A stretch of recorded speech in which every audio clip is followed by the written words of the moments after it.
الحمد لله رب العالمين، والصلاة والسلام على سيد الأنبياء والمرسلين وعلى آله وأصحابه أجمعين، أما بعد. قال النبي صلى الله عليه وسلم: إنما الأعمال بالنيات، أو كما قال عليه الصلاة والسلام. اللهم صل على محمد وعلى آل محمد كما صليت على إبراهيم وعلى آل إبراهيم إنك حميد مجيد. اللهم بارك على محمد وعلى آل محمد كما باركت على إبراهيم وعلى آل إبراهيم إنك حميد مجيد. محترم بزرگوں اور دوستوں اور نوجوان ساتھیوں، اللہ تبارک و تعالیٰ کا فضل اور احسان ہے کہ اس نے ہمیں اور آپ کو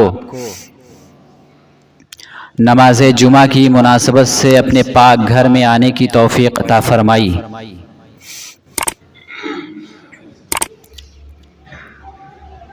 محترم دوستو، میں نے آپ حضرات کے سامنے ابھی نبی پاک صلی اللہ علیہ وسلم کا ایک فرمان مبارک پڑھا ہے.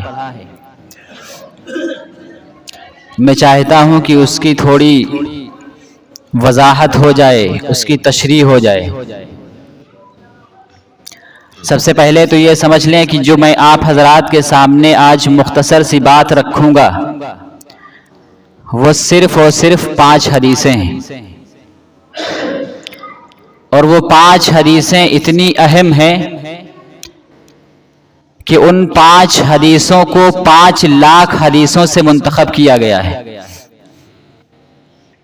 ان 5 حدیثوں کو 5 لاکھ حدیثوں سے چنا گیا ہے.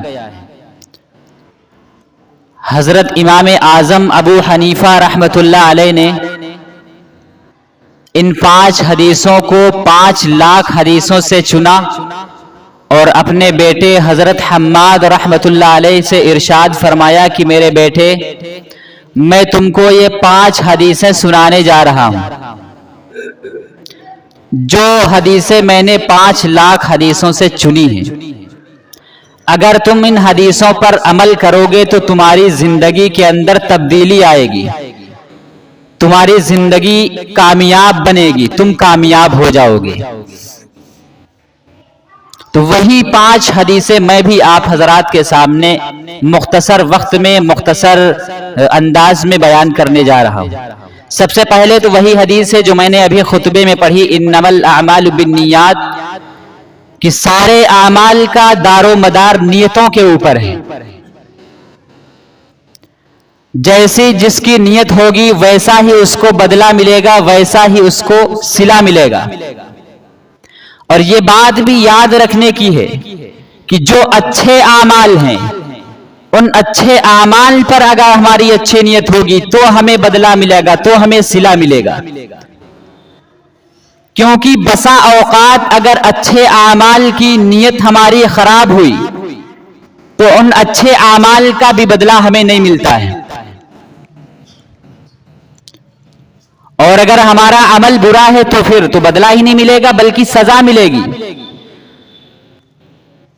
تو اگر ہمارا کوئی عمل اچھا ہے اور ہماری نیت بری ہے تو پھر اس پر ہمیں بدلہ اور اس پر ثواب اور اس کا صلہ ہمیں نہیں ملے گا. تو جب بھی ہم کوئی عمل کریں، کوئی اچھا عمل، تو اس پر ہمیں اس کی نیت ہماری درست ہونی چاہیے. وہ عمل بھی اچھا ہو اور نیت بھی درست ہو. دونوں چیزیں شرط ہیں. بسا اوقات ایسا ہوتا ہے کہ عمل تو اچھا ہوتا ہے لیکن انسان کی نیت گڑبڑ ہوتی ہے تو اس کو اس کا بدلہ نہیں ملتا ہے بلکہ اس کی جگہ پہ اس کو سزا ملتی ہے. اور بسا اوقات ایسا ہوتا ہے کہ عمل تو برا ہوتا ہے لیکن اس کی نیت اچھی ہوتی ہے تو اس کا بھی بدلہ نہیں ملے گا. اس کی مثال اس طرح سمجھیں کہ کوئی شخص چوری اس لیے کرے، کوئی شخص ڈاکہ اس لیے ڈالے کہ وہ جو میں مال حاصل کروں گا اس کو لوگوں میں بانٹوں گا، لوگوں کی مدد کروں گا، تو یہ عمل بیکار ہے، شروع ہی سے عمل بیکار ہے، تو نیت کا کوئی فائدہ نہیں ہوگا. تو عمل وہ قابل قبول ہے. عمل میں قبولیت اور جان جب آئے گی جب عمل بھی اچھا ہو اور اس کی نیت بھی اچھی ہو. مثال کے طور پر میں اپنی بات کو مختصر انداز میں اور آسان انداز میں سمجھانے کی کوشش کر رہا ہوں. مثال کے طور پر کھانا کھانا اور پانی پینا ہر انسان کی ضرورت ہے.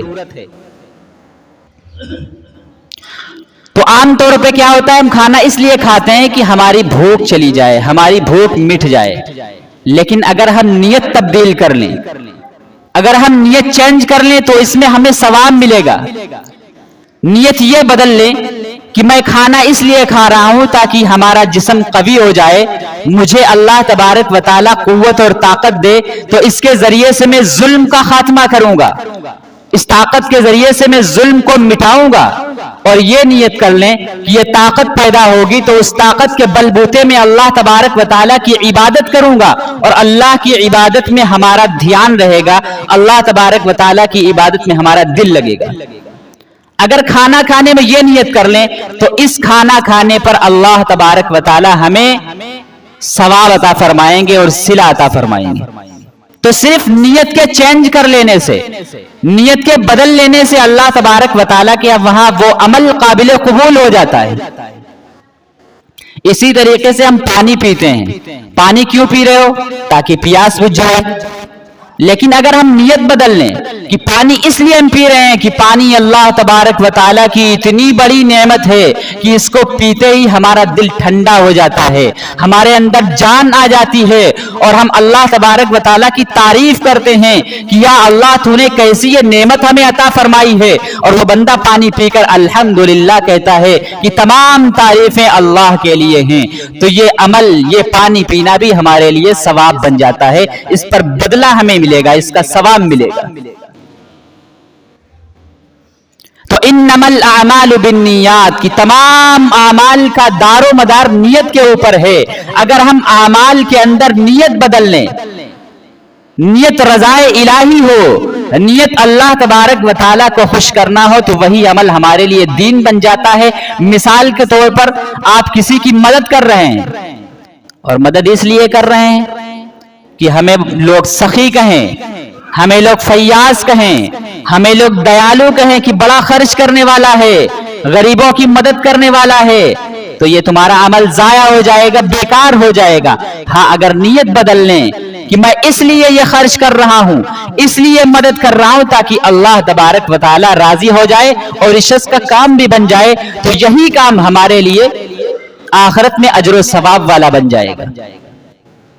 تو انما الاعمال بالنیات، سب سے پہلی حدیث جو بخاری شریف کے اندر ہے وہ یہی ہے، انما الاعمال بالنیات. تو میں نے شروع میں عرض کیا تھا کہ امام اعظم ابو حنیفہ رحمۃ اللہ علیہ نے 5 لاکھ حدیثوں سے پانچ جو حدیثیں منتخب کی ہیں اور اپنے بیٹے کو وصیت فرمائی ہیں، ان میں سے پہلی حدیث یہ ہے انما الاعمال بالنیات کہ تمام اعمال کا دار و مدار نیتوں کے اوپر ہے. اگر ہماری نیتیں درست ہوں گی تو ہمیں اجر و ثواب ملے گا، اور اگر ہماری نیت گڑبڑ ہوئی، ہماری نیت درست نہ ہوئی تو وہ عمل ضائع ہو جائے گا. سب سے پہلی حدیث. اور دوسری حدیث جو امام اعظم ابو حنیفہ رحمۃ اللہ علیہ نے اپنے بیٹے کو نصیحت فرمائی، دوسری حدیث یہ ہے من حسن اسلام المرء ترکہ ما لا یعنیہ، کہ ایسی بات کو چھوڑ دینا، ایسی چیز کو چھوڑ دینا جس کا نہ دنیا میں کوئی فائدہ ہو اور نہ آخرت میں کوئی فائدہ ہو، لا یعنی کام ہو، بیکار کا کام ہو، تو اس کو چھوڑ دینا. تو آدمی کے اسلام کی خوبی یہی ہے کہ آدمی لا یعنی باتوں کو، لا یعنی کاموں کو، یعنی بیکار کاموں کو چھوڑ دے، جس کا نہ دنیا کے اندر کوئی فائدہ ہو، نہ آخرت کا کوئی فائدہ ہو، نہ آخرت میں کوئی اجر و ثواب ملے، نہ دنیا میں اس کا کوئی فائدہ نظر آ رہا ہو. مثال کے طور پر آج موبائل کا زمانہ ہے، موبائل میں بہت سارے ایسے گیم کہ دن بھر لڑکے اس میں لگے رہتے ہیں، تو اس میں تو کوئی فائدہ نہیں ہے، آخرت کا تو فائدہ ہو ہی نہیں سکتا ہے، دنیا کا بھی کوئی فائدہ نہیں ہے، کیونکہ وقت ضائع ہو رہا ہے، وقت برباد ہو رہا ہے. اور اگر دنیا کا فائدہ ہوگا بھی کسی گیم میں، تو مختلف گیم آج کل ہے موبائلوں کے اندر جن سے پیسے کمائے جاتے ہیں، روپے کمائے جاتے ہیں. تو وہ پوچھیں کہ یہ جو ہم پیسے کما رہے ہیں گیم کے ذریعے سے، وہ ہمارے لیے جائز ہیں؟ کوئی جائز کی شکل ہے؟ یا وہ ہمارے لیے پیسے کمانا حرام ہے، کیا صورت ہے؟ تو ایسی لایانی چیزوں کو، ایسی لایانی باتوں کو چھوڑ دینا جن کا نہ ہمارے لیے دنیا کے اندر کوئی فائدہ ہو اور نہ آخرت کے اندر کوئی فائدہ ہو۔ یہ دوسری حدیث تھی کہ انسان لایانی کاموں کو چھوڑ دے۔ تیسری حدیث جو امام اعظم ابو حنیفہ رحمۃ اللہ علیہ نے اپنے بیٹے حضرت حماد رضی اللہ تعالی عنہ کو وصیت فرمائی، وہ یہ ہے کہ میرے بیٹے ایک حدیث ہے نبی صلی اللہ علیہ وسلم کی، تم دوسروں کے لیے وہی پسند کرو جو اپنے لیے پسند کرتے ہو، یعنی دوسروں کے لیے وہی چیز پسند کرو جو اپنے لیے اندر خواہش ہے تمہارے اندر کی ہمارے لیے ایسی ہماری زندگی اس طریقے کی ہونی چاہیے، ہمیں یہ نعمت ملنی چاہیے۔ مثال کے طور پر آپ اپنے لیے یہ نہیں پسند کریں گے کہ ہماری کوئی برائی کرے، آپ اپنے لیے یہ نہیں پسند کریں گے کہ ہمارے گھر کی عورتوں کو کوئی تاک جھانک کرے، یا ہمارے گھر میں کوئی جھانکے، یا ہماری عزت و آبرو سے کوئی کھلواڑ کرے۔ تو ہمیں چاہیے کہ ہم دوسروں کے لیے بھی پسند کریں کہ ہم دوسروں کی برائی نہ کریں، ہم دوسروں میں کمیاں نہ نکالیں، ہم دوسروں کے گھر پہ تاک جھانک نہ کریں۔ تو اگر اس حدیث پہ ہم عمل کر لیں تو ہماری زندگی خوشگوار بن جائے، اگر اس حدیث پہ ہم عمل کر لیں تو ہماری زندگیاں بدل جائیں۔ یہ اتنی جامع حدیث ہے کہ جو چیزیں تم اپنے لیے پسند کرتے ہو وہی چیزیں دوسروں کے لیے پسند کرو، کیونکہ نبی صلی اللہ علیہ وسلم نے فرمایا کہ وہ کامل مسلمان ہی نہیں ہو سکتا ہے، وہ کامل ایمان والا ہو ہی نہیں سکتا ہے جب تک کہ اس کے اندر یہ صفت نہ پیدا ہو جائے کہ جو چیز اپنے لیے پسند کرتے ہو اور وہ دوسرے کے لیے پسند نہ کرو۔ اگر اس حدیث پہ ہم عمل کر لیں تو دشمنیاں ختم ہو جائیں، کینہ ختم ہو جائے، جلن ختم ہو جائے، حسد ختم ہو جائے۔ یہ اتنی جامع حدیث ہے۔ تو تیسری حدیث جو امام اعظم ابو حنیفہ رحمۃ اللہ علیہ نے اپنے بیٹے کو نصیحت میں فرمایا کہ میرے بیٹے تم جو چیز اپنے لیے پسند کرتے ہو وہی چیزیں دوسروں کے لیے بھی پسند کرنا۔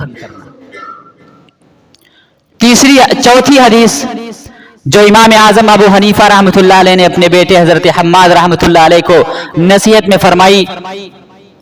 فرمایا کہ میرے بیٹے کہ حرام بھی ظاہر ہے اور حلال بھی ظاہر ہے، الحرام بین والحلال بین، کہ حلال بھی اللہ تبارک و تعالیٰ نے واضح کر دیا ہے، ظاہر کر دیا ہے، اور حرام بھی واضح کر دیا ہے، اور ان کے درمیان میں کچھ چیزیں مشتبہ ہیں، شک والی ہیں۔ تو تم ان شک والی چیزوں سے بچتے رہنا، کیونکہ جو شخص شک میں پڑ گیا تو عنقریب وہ حرام چیزوں میں پڑ جائے گا، اور جس نے ان شک والی چیزوں کو، مشتبہ والی چیزوں کو چھوڑ دیا تو سمجھ لو کہ اس نے اپنے دین کو بھی بچا لیا اور اپنے آبرو کو بھی بچا لیا۔